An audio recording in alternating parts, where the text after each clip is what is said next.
Ahora vamos a hablar sobre el segundo secreto, la guerra, el comunismo y el corazón inmaculado de María. Fue el 13 de mayo de 1917. Cursaba el octavo día de la novena que el Papa Benedicto XV ofreció a Nuestra Señora para pedir por la paz en el mundo. María Santísima, escuchando en respuesta, hizo su primera aparición en Fátima. Durante esa aparición, Nuestra Señora solicitó a los niños que rezaran todos los días el rosario por la paz. Tiempo después, en su tercera aparición en julio, María Santísima habló más acerca de la paz, de la guerra y de la importancia de la devoción a su Inmaculado Corazón. Vamos a ver un poco de historia para entender bien. La Primera Guerra Mundial comenzó en el verano de 1914 y duró hasta el 11 de noviembre de 1918, cuando se firmó un acuerdo para que las armas se silenciaran. Fue la guerra más mortal que el mundo haya visto hasta entonces. En ella murieron como 20 millones de personas. Cuando la guerra comenzó, era principalmente un conflicto europeo entre los aliados, Francia, Gran Bretaña y Rusia, y las potencias centrales, Austria, Hungría y Alemania. Con el paso del tiempo, se convirtió en una guerra mundial porque gradualmente, de forma voluntaria o forzada por los eventos, casi todas las naciones del mundo se vieron involucradas. Alemania le declaró la guerra a Portugal en 1916, en represalia por haber hecho caso a una petición británica de retener las naves alemanas en puertos portugueses. Con lo pequeño que era Portugal, tanto en tamaño como en población, entregó muchos soldados al esfuerzo bélico. Los Estados Unidos, después de un periodo de neutralidad, ingresaron a la guerra en abril de 1917 del lado de los aliados.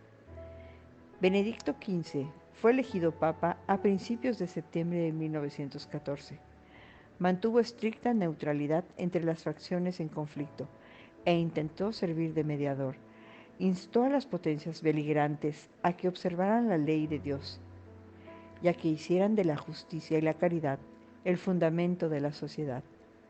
Pero, dado que las causas de esta guerra estaban arraigadas en gobiernos y pueblos que se alejaban de Dios y que rechazaban los ideales cristianos, los ruegos del Papa y sus intentos de reconciliación no fueron escuchados.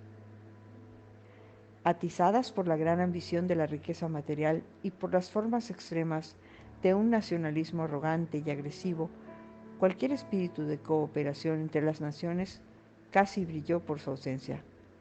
Mientras que se soslayaba el papel de la Iglesia en los asuntos humanos, y hasta la católica Italia se sumó a los aliados bajo la condición de que el Papa no dijera nada acerca de los términos para la paz.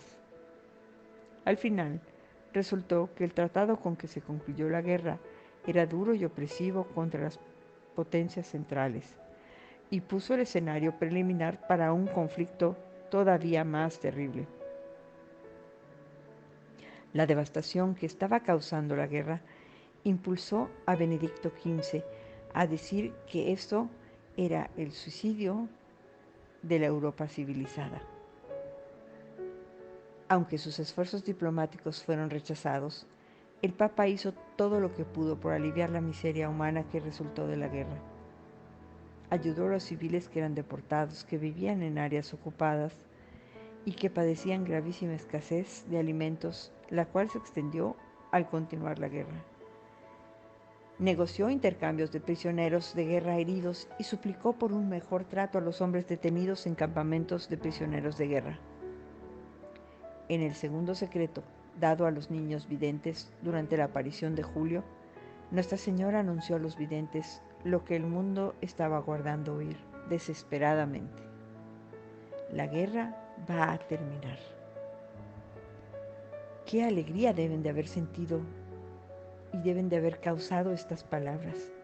Tanto sufrimiento había sido causado por la guerra, no solo para los soldados que estaban activamente enfrascados en los combates, sino también para las poblaciones civiles que sufrían los inevitables males de la guerra, como la pérdida de seres queridos, los malos tratos de las fuerzas enemigas y la constante amenaza de hambre y necesidad.